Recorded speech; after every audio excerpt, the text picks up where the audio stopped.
Ok, alors comment utiliser le lissage balayé? Alors d'abord, il faut faire une courbe. De là, ici on voit qu'il y a... La courbe elle a été faite en 1, 2, 3, 4 points. Ok.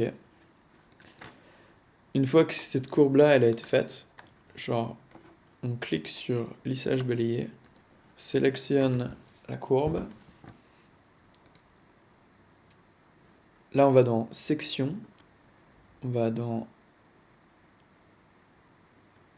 section esquisser. Là on clique sur le premier, on met, donc il va commencer au début, on le met esquisser.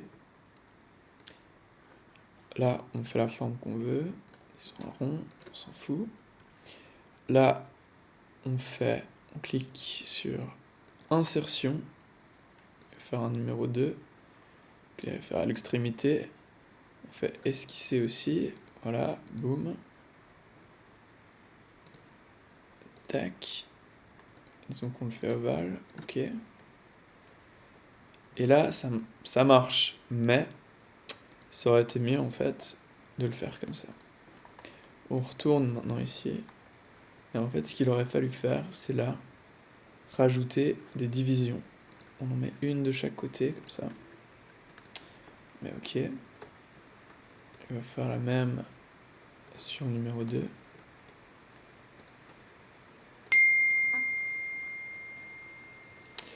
Merci Thérèse. Là, on redivise aussi. Voilà, donc jusque-là, pas de différence, mais c'est plus stylé de mettre des points pour si jamais tout d'un coup on aurait envie de rajouter genre un rectangle, une merde. Et là, en fait, c'est là où ça devient intéressant, donc on va en rajouter encore un. Insertion, voilà, et en fait, c'est pour ça que j'ai montré au début. Donc on clique là sur sélectionner, et en fait, voilà, l'esquisse du début, chaque point d'extrémité qui a servi à faire la courbe, en fait, on peut les utiliser pour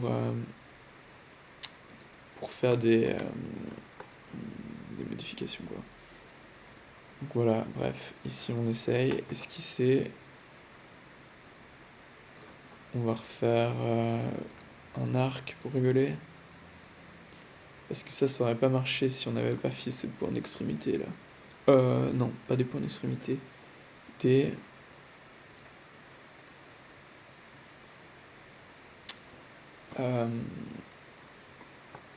ouais, si on les avait pas divisés avec cet outil là. Donc maintenant, ça c'est bon. Là on voit que la flèche, elle part dans le faux sens. Ça va sûrement merder. Voilà, ça a merdé. Donc on revient dans esquisser.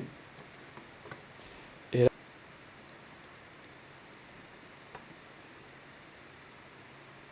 Point de départ, voilà.